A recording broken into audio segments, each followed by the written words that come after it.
Okay, remember that they are changing my voice. This video is about how the book of Micah in the Bible proves me right about my interpretation of the Bible and not the opposition views. Micah points out that the Jews built the world, especially Israel, with rebellion and other forms of wickedness and injustice. Why I say the Jews is because the Jews, who are symbolic of people rebelling against God in the Bible,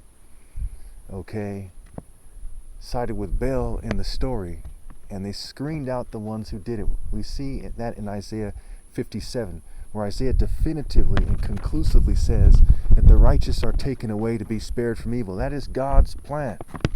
This is a prophet who talked about the end of the Bible and predicted that Jesus was coming.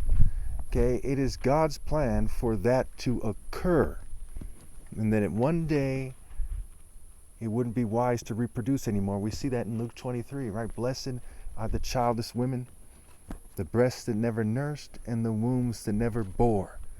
Then they will say to the mountains and the hills, right? Fall on us and cover us, paraphrasing.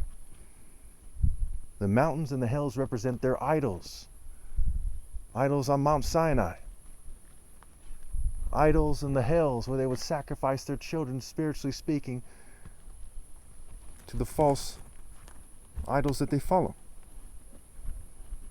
And so people should stop reproducing, because pagan deities are demons and they're reproductive ideas first and foremost.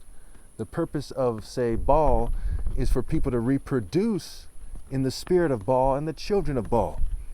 And those children and their spirit are adverse to God. So Micah 1, we're going to go to Micah 1 verse 5. We're going to look at the key parts in the book of Micah. I should do this in about a 2-part series. All this is because of Jacob's transgression, because of the sins of the people of Israel.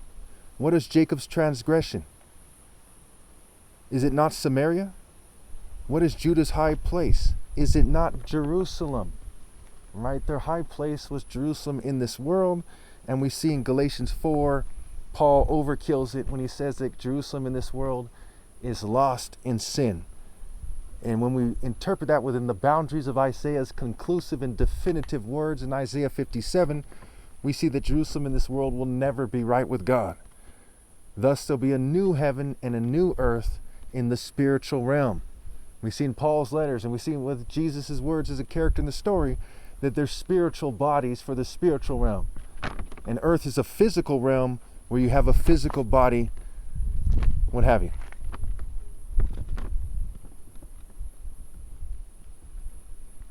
Therefore I will make Samaria a heap of rubble, a place for planting vineyards. I will pour her stones into the valley and lay bare her foundations. All her idols will be broken to pieces. All her temple gifts will be burned with fire. I will destroy her images, since she has gathered her gifts from the wages of prostitutes. As the wages of prostitutes, they will again be used. You see how they're referring to the essence of something. God is not concerned so much with money, but with the spirit in which money is given and the spirit in which it's received. So the wages of prostitutes represent the prostitutes' labor and what they receive for their labor. And because prostitutes rebel against God, not just females who are sexually immoral, but people who prostitute themselves to other deities by following them. So they will be treated like the rebels they are, is what it's saying. Micah chapter 2, human plans and God's plans. So notice humans make plans, nations make plans. Churches that are allowed by the corrupt governing class make plans. Mosques, synagogues, you name it. Woe to those who plan iniquity, to those who plot evil on their beds specifically. At morning's light they carry it out because it is in their power to do it. Now let's stop right there. If you see a group of people or a church, what have you, all the churches aren't right with God, mind you, and you see that they constantly keep doing the wrong thing because they're able to, where does God send them? He sends them to a place where they're not able to do anything but to be pitiful, and then when their flesh dies, they're cooked in hell. They might believe the devil as idiots and think that the mind is a place of its own and use artificial intelligence and all kinds of stupidity, but in reality they're pitiful and they're missing out on heaven, and they're headed for hell. They covet fields and seize them, and houses and take them. They defraud people of their homes. They rob them of their inheritance. Let's stop right there. What does it mean to rob someone of their inheritance? Remember that martial is marital scrambled. So martial arts has to do with order. To marshal, to order, to arrange. It also has to do with interactions and gender relations and marriages.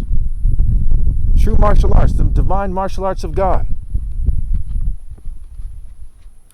So they're cheating me out of my right to lead, and also out of the admiration of potential wives. I've been looking for true love my whole life. If I'm still alive, I'll be 44 this year.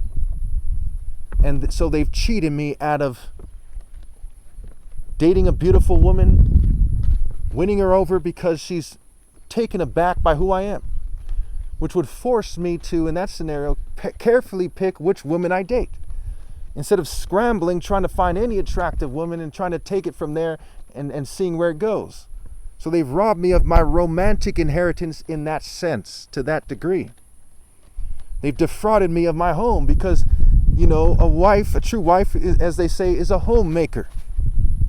So they plan iniquity. They plot evil on their beds. Sometimes people will sleep with their whole family on a bed if they're poor. But the bed, first and foremost, is for the husband and wife in terms of what they're talking about here. And even when the sun rises in the morning, which symbolizes the rise of righteousness, they continue to plot that evil. Therefore, the Lord says, I am planning disaster against this people from which you cannot save yourselves. You will no longer walk proudly, for it will be a time of calamity.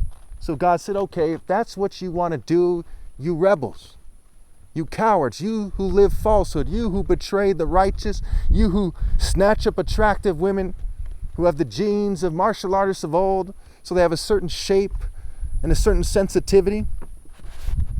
If that's what you think is smart, we'll see what happens. There will be a disaster and a calamity. And you get all kinds of rebels saying things like, well, we'll cross that bridge when we get there. Wrong answer. Many of them on their deathbeds break down like the worms they are, knowing that they betrayed God. But what can they say now? It's too late. You should have paid attention to the idea of time, but you didn't. In Masonry, with all those Luciferians, they use the hourglass. Chronos in Greek mythology, and Saturn. Father Time. You didn't think about serving God with your time on this planet, and it cost you dearly. In that day, people will ridicule you. They will taunt you with this mournful song. Quote unquote, we are utterly ruined. My people's possession is divided up. He takes it from me. He assigns our fields to, I forgot to put the rest of that statement there, but we'll say to the wicked. So you're taunted. The people who hacked my phone and computer, they made so I didn't finish that statement. Should be on the screen if I decide to do it that way. Your fields are assigned to your enemies. Your fields in the spiritual realm. We see that in Joel 2, where it says, before the army of the Lord, it is like the Garden of Eden. Behind, it's like a desert. Their hopes for coming to the new Garden of Eden, if you will, with God. Depending on how you define the Garden of Eden. The Garden of Eden with God, the tree of life, what have you. They're lost, and all that you're able to attain is a spiritual desert where it's hotter than hell, spiritually speaking, figuratively speaking. Therefore you will have no one in the assembly of the Lord to divide the land by lot. You drive the women of my people from their pleasant homes. You take away my blessings from their children forever. Basically, as you've taken females dumb enough to reproduce with you, as you control reproduction like the Freemasons and the corporations and the government and the governing class and the churches and the mosques and the synagogues, what have you, the various groups they have, countless people helping them do it. You've cheated attractive women of worth, or what would have been attractive women of worth, out of a righteous husband. Isaiah 57, the righteous are taken away. As they're taken away, you've cheated their family, those women and their children, out of having a righteous husband, having a righteous family. You brought those children in to the world in a way that is despicable, that is unforgivable. You've cheated them forever. And so your punishment must last forever. So you drove women away from their pleasant homes. And the essence of doing that idea, in spirit, in the essence of their soul, in the essence of reality. Doesn't matter if you have a financially stable home, what good is it? You've conformed to Babylon's system. You leaders and you followers of Jacob, you rulers of Israel, you have failed. And that's what it says in the next chapter, Micah 3. Verse 1, then I said, listen, you leaders of Jacob, you rulers of Israel, should you not embrace justice, including romantic justice? You who hate good and love evil, who tear the skin from my people and the flesh from their bones, figuratively speaking. You tear away from them their presence, right? The bread stands for the flesh. The presence. And Mass and communion is supposed to stand for the presence of Christ. But how they actually play it is the presence of Lucifer. In their cowardly spirit, with their cowardly intentions, they become one with the devil, and they cheat me out of my right to lead, and they cheated the women of the world out of having husbands worth marrying, and having a life worth having, and a state of being worth having. It cheated them and their offspring out of heaven. So what should be the punishment for all you rebels?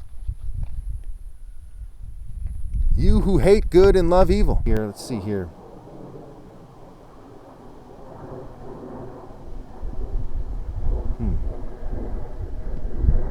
Yeah, made some kind of minor mistake there. But one way or another, regardless of the order of the scripture, it symbolizes the governing class being out of order and trying to confuse you, trying to make you think that the righteous are magically out of order when the governing class is obviously out of order. King Charles, what, the Pope? Can you imagine Donald Trump? The governors of states? Can you imagine? Can you imagine their argument that they're magically in order? Well, you don't know propaganda when you see it? You really do not know propaganda when you see it? These clowns in Freemasonry, they think they can fool anyone of average intelligence or better?